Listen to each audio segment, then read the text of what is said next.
Okay, so let's have a look at part A2 for Henry 2021 flexible budgeting section 3 question.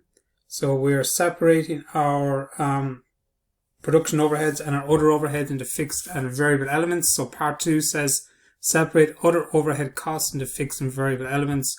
So our other overhead costs are here: 150,875, 255,875. So same again, the high-low method. So we're going to look at our high units that we're going to produce, and we look at the low units we're going to produce. So our high units are 47,500. Our low units then are 27,500. And we're going to find the difference between the two of them.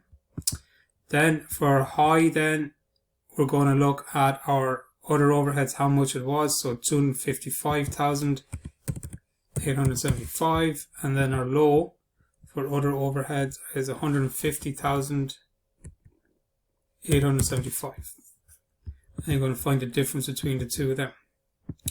Then we're going to take these two, we're going to divide 105,000 by 20,000. That's going to give us our variable cost per unit. So variable cost per unit is going to be €5.25. So remember, your total cost is equal to your fixed cost plus your variable cost. So we know what our total costs are. So our total costs are 255,875 for 47,500 units. And then we got 150,875 for 27,500. Our variable cost per unit is €5.25 multiplied by 47,500. And our €5.25 multiply that by 27,500.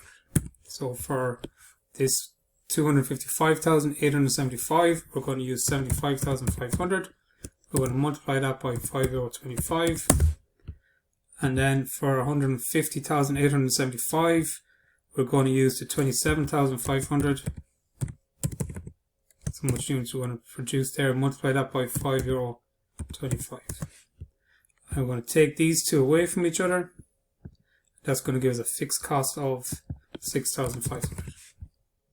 So now we've separated our other overheads into our variable cost, which is €5.25, and our fixed cost, which is 6,500, using the high-low method.